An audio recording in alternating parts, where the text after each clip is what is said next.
Buenos días a todos, mi nombre es Lucía Piacenza, soy profesora agregada del Departamento de Bioquímica de la Facultad de Medicina y en este teórico vamos a hablar de la fisiología de la regulación del equilibrio ácido-base. Entonces, en primer lugar, ¿cómo hacemos para ver el estado ácido-base de una persona, de un paciente? ¿Sí? Y eso se hace mediante un estudio que se llama gasometría arterial, la cual nos cuantifica no solo los gases disueltos como el CO2 y el oxígeno, sino también las bases. Los valores normales los tenemos en esta tabla: pH 7,35 a 7,45, una PCO2 de 35 a 45 milímetros de mercurio, una concentración de bicarbonato de entre 22 y 26 equivalentes por litro, un contenido de bases totales de 46 a 54 y el exceso de bases de 0. También nos brinda valores como, por ejemplo, la presión parcial de oxígeno y la saturación de oxígeno. Pero para lo que nos importa a nosotros de la regulación del equilibrio ácido-base, nos vamos a quedar básicamente con estos parámetros que van a ser el pH normal de 7,4 más menos 0,05, una PCO2 de 40 más menos 5 milímetros de mercurio y una concentración de bicarbonato plasmático de 24 más menos 3 milimol por litro, con un exceso de bases de 0 más menos 3. Por lo tanto, vamos a tener dos grandes componentes: un componente respiratorio, que va a estar dado por la PCO2, y un componente metabólico, que va a estar dado por la concentración de bicarbonato. Bien, ¿qué son las bases amortiguadoras totales, o BAT? Son las bases presentes a nivel del plasma más las bases presentes a nivel de la sangre. Por lo tanto, básicamente son la concentración de bicarbonato plasmática, proteínas y hemoglobina. El exceso de base en condiciones normales es 0 más menos 3, y entonces cuando el VAT de una muestra es mayor al VAT normal, estamos en presencia de un exceso de bases mayor a 0, o sea, positivo. Cuando el VAT de la muestra es menor al VAT normal, estamos entonces en presencia de un exceso de bases negativo o menor a 0. Bien, en condiciones metabólicas normales o de balance ácido-base normal, nosotros tenemos tenemos una relación de 20 moléculas de bicarbonato por cada una molécula de CO2. ¿Sí? Eso es la relación normal ácido-base.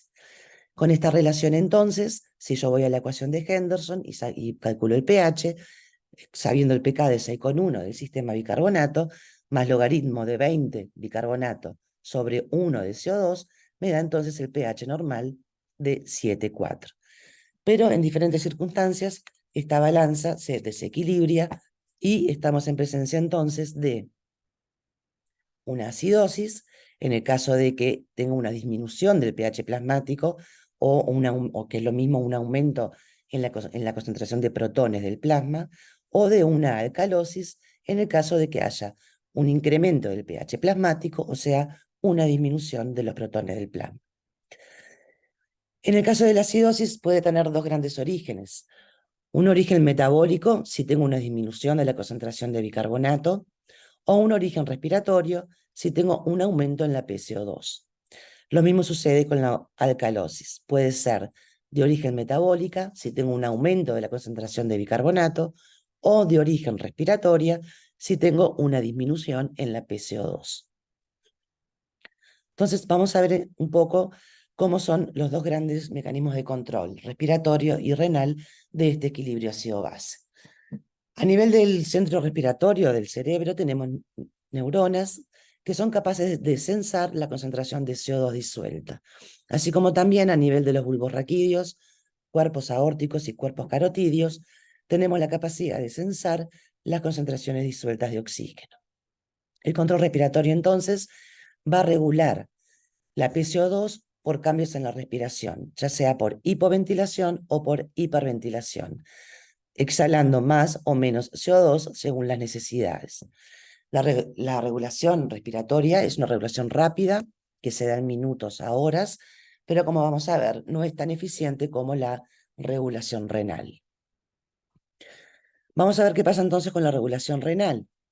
El riñón, dentro de muchas funciones, dentro de sus funciones, tiene la característica de mantener la osmolaridad, los niveles de potasio y el pH de los diferentes fluidos extracelulares. El pH urinario básicamente varía entre 4,5 y 8, con una diuresis normal de 1,2 litros por día, y se encarga de excretar el exceso de ácidos fijos generados por el metabolismo celular.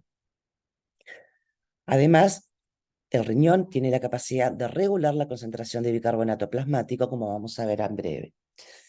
La regulación renal del equilibrio ácido-base es lenta, pero es mucho más eficiente que la regulación respiratoria.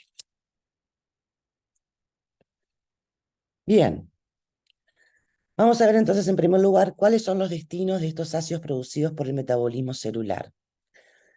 Los ácidos fijos secretados pueden tener básicamente tres destinos posibles. 1, participar en la reabsorción del bicarbonato filtrado. 2, ser eliminados como fosfato de sodio en la orina. O 3, ser eliminados como amonio en la orina. Vamos a ver entonces el primero, cómo participan en la reabsorción del bicarbonato filtrado.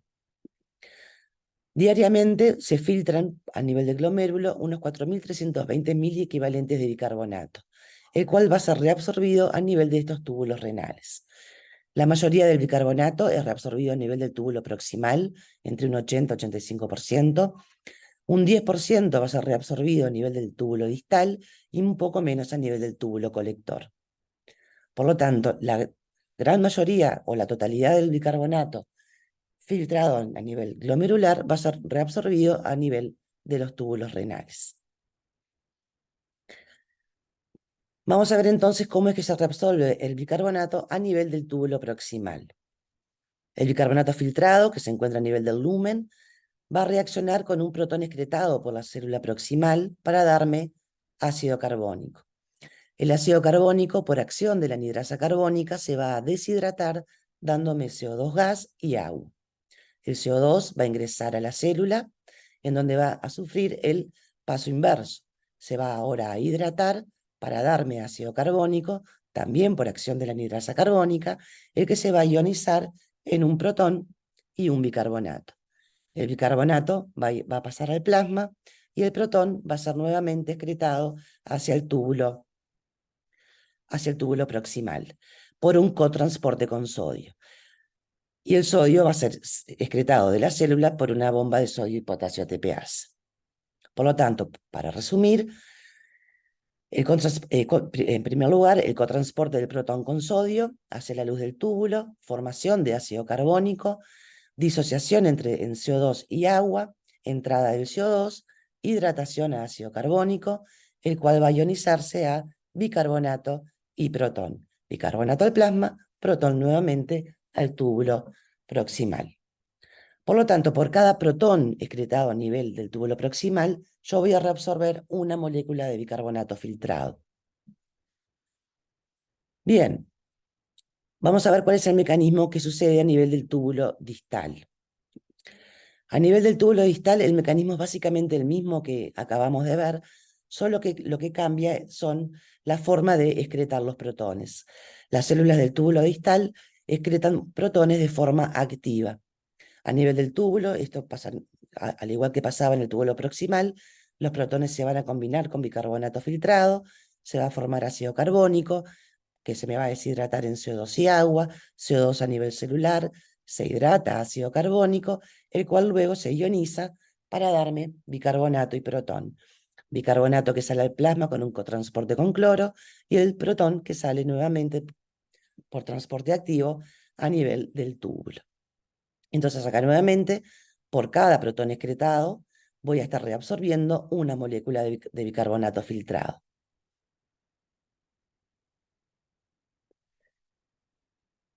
Bien. Generación de nuevo bicarbonato.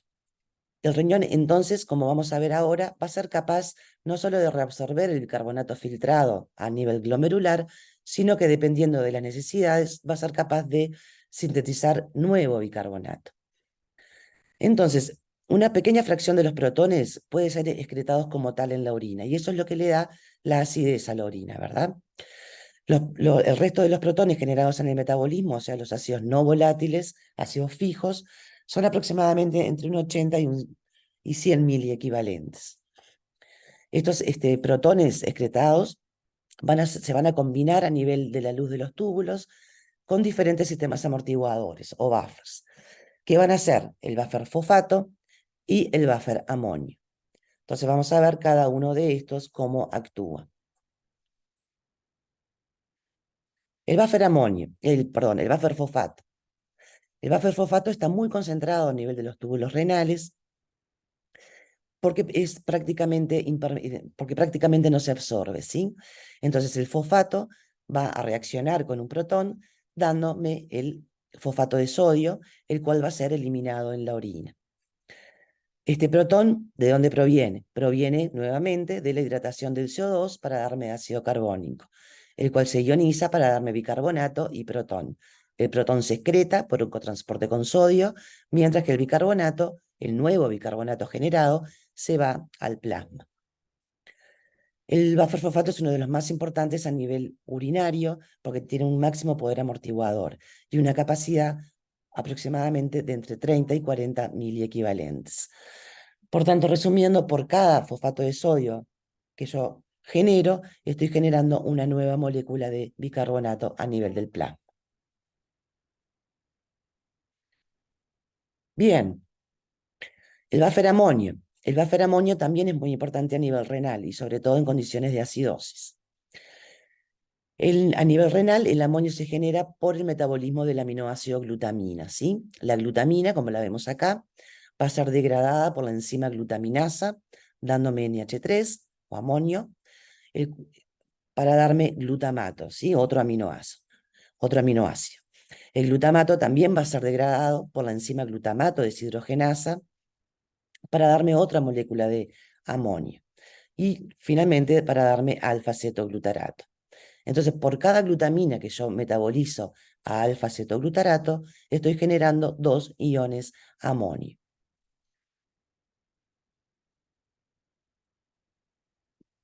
Estos iones amonio, como el pKa del buffer, que no lo mencioné, disculpen, es de 9,2, tienen una alta afinidad por los protones.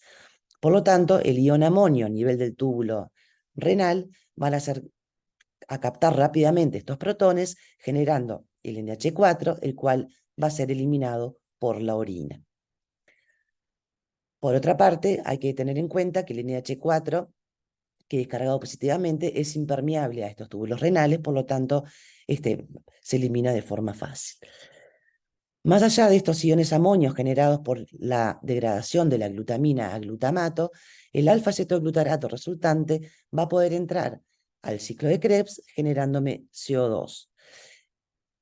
Este CO2, por los mecanismos que vimos de la hidratación por la anhidrasa carbónica, también me va a formar bicarbonato. Por otra parte, el malato del ciclo de Krebs, a nivel del citosol celular, puede dar oxalacetato, que en presencia de la fosfonolpiruvato carboxiquinasa me va a dar fosfonolpiruvato y CO2, el cual también va a generar bicarbonato y va a ser trasladado al plasma. De esta manera, globalmente, por cada molécula de glutamina que yo metabolizo, voy a estar generando 2 iones amonio, o sea, voy a estar eliminando 2 protones y voy a estar generando 2 nuevas moléculas de bicarbonato. ¿Por qué decimos que el control renal es más lento que el respiratorio? Porque la enzima glutaminasa en condiciones de acidosis lo que hace es expresarse más, es decir, tener mayor concentración a nivel de las células renales. Y eso se logra porque el ARN mensajero de la enzima glutaminasa en condiciones de acidosis se estabiliza y queda más tiempo disponible para poder ser traducida a proteína. Por lo tanto, en condiciones de acidosis o un aumento de los protones plasmáticos, yo genero una mayor cantidad de la enzima glutaminasa. Y por eso es que es más lento, porque requiere tiempo para la generación de la enzima. Por lo tanto, este mecanismo, si bien es más lento, es mucho más eficiente que el control respiratorio. Bien, la dieta entonces genera una orina, como habíamos visto, variable de 4,6 a 8. Eso va a depender mucho de la dieta de cada individuo. La acidez titulable, la acidez total le llamamos a la acidez titulable de la orina más el amonio. Y la acidez titulable, básicamente lo que titula es la cantidad de fosfato de sodio que yo tengo en esa orina. Se calcula como la cantidad necesaria de base que se tiene que agregar a la orina para llegar a un pH de 7,4. Por eso el amonio queda afuera, porque recuerden que el pKa del sistema amonio era mucho más alto, de 9,1. Por lo tanto, va a titular los protones provenientes del buffer fosfato. Y esta acidez titulable es útil en el diagnóstico de diferentes tubulopatías renales. Bueno, entonces, como vimos, el equilibrio ácido-base puede verse afectado, ¿sí? Podemos tener una acidosis por exceso de ácido a nivel plasmático o deficiencia de base, que puede ser metabólica o respiratoria. O podemos tener una alcalosis por exceso de base o deficiencia de ácido, que puede ser entonces metabólica o respiratoria también. Vamos a empezar a ver entonces qué pasa en la acidosis respiratoria, ¿sí? En la acidosis respiratoria lo que yo tengo es un aumento de la PCO2 a nivel del plasma, debido, por ejemplo, a fallas en la ventilación. Los orígenes de estas fallas pueden ser variables. Por ejemplo, puede ser del sistema nervioso central, periférico o de factores externos. Puede ser un síndrome agudo como infecciones o pueden ser también síndromes crónicos. En primer lugar, actúa la hemoglobina a corto plazo para tratar de compensar esta acidez, y el riñón, como dijimos, que va a ser el mejor mecanismo compensatorio, va a actuar más a largo plazo. Bien, si tenemos en cuenta la balancita que habíamos visto en condiciones normales, lo que nos sucede ahora es que tenemos, en vez de una molécula de CO2, dos moléculas de CO2. Por lo tanto, la relación 20:1 normal se desequilibra. ¿Cómo hago yo para compensar? Si el problema es respiratorio, obviamente los mecanismos compensatorios van a ser a nivel renal. Lo que hacemos entonces, yo no voy a poder cambiar mi concentración de CO2 porque el problema lo tengo a nivel respiratorio, pero sí voy a poder modificar mis niveles de bicarbonato para volver a tener una relación lo más cercana a 20:1.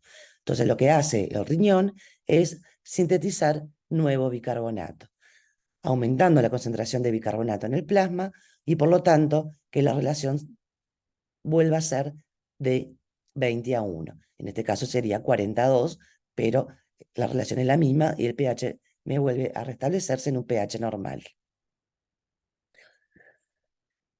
Bien, ¿qué pasa cuando yo tengo entonces ahora una acidosis, pero no respiratoria, sino metabólica?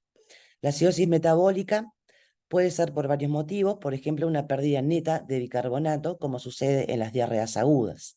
O también puede ser debida a fallas en la reabsorción del bicarbonato a nivel de los túbulos renales, proximal o distal. El origen de estas fallas puede ser congénito y adquirido, y la acidosis entonces va a poder ser distal, si el problema está a nivel del túbulo distal, o proximal, si el problema está a nivel del túbulo proximal. Bien, nuevamente en la balanza, lo que tenemos ahora es una pérdida de bicarbonato. En vez de tener 20 bicarbonato, 20:1 como la relación normal, ahora voy a tener 10:1, porque mucho del bicarbonato que yo tendría que haber recuperado o filtrado, no lo pude recuperar. Por lo tanto, si hacemos la cuenta, la relación de 10:1 me da un pH de 7,1, ¿sí? Una acidosis metabólica. Por lo tanto, el mecanismo compensatorio se va a dar a nivel respiratorio. Y lo que hace a nivel respiratorio es disminuir la concentración de la PCO2, por ejemplo, por hipoventilación.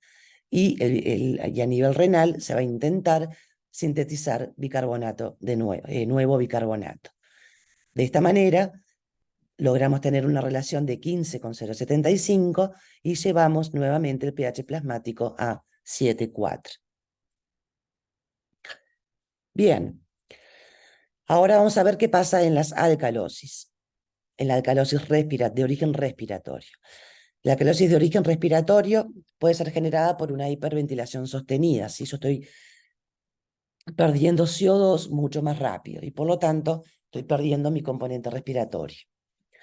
El origen pueden ser varios, pero por ejemplo, ansiedad, drogas estimulantes del centro respiratorio, trabajo de parto, etc.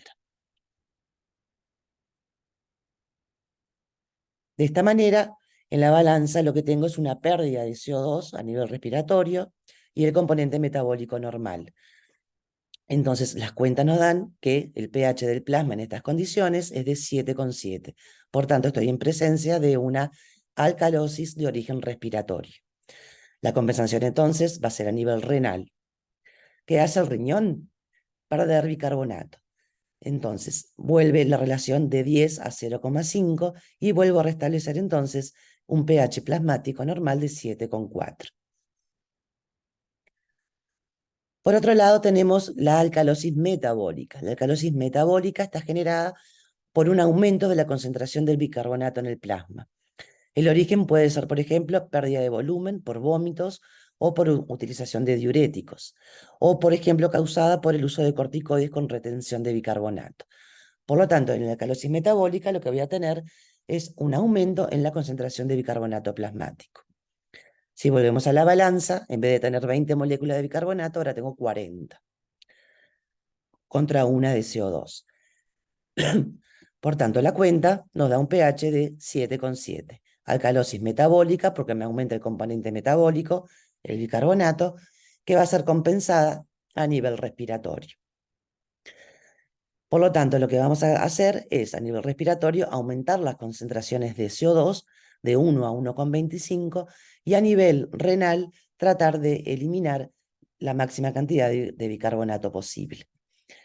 De esta manera, la relación 25 a 1,25 nos vuelve a restablecer el pH plasmático a un valor de 7,4.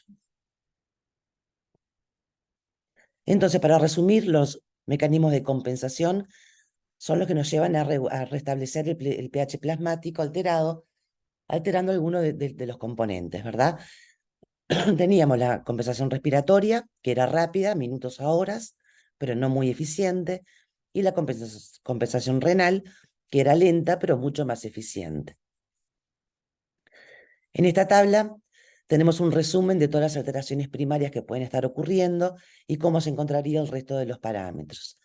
Entonces, en la alteración si yo tengo una acidosis metabólica como alteración primaria, significa que tengo una disminución del bicarbonato plasmático, pérdida de base, por lo tanto voy a tener una disminución del pH. ¿Cuál es la alteración compensatoria? Es una disminución de la PCO2. Y en este caso el exceso de base puede encontrarse disminuido.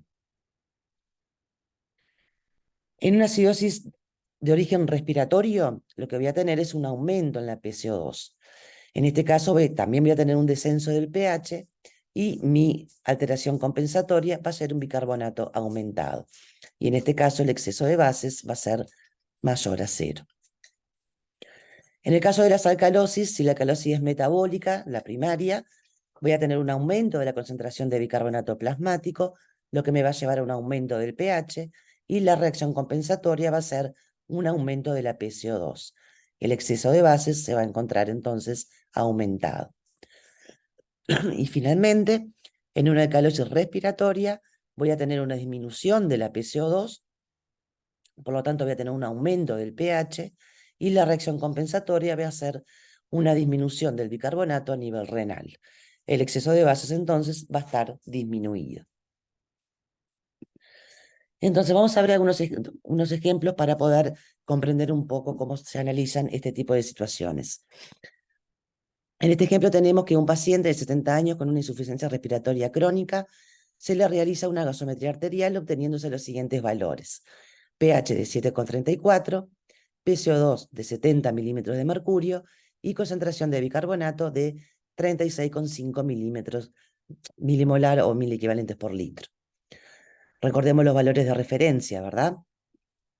Bien, entonces, este paciente que tiene, por un lado, aumentada la PCO2. La PCO2 normal es de 40 y el paciente la tiene en 70 milímetros de mercurio. Esto es lo que se le llama hipercapnia. El componente metabólico también está aumentado, de 24 a 36,5 milimolar.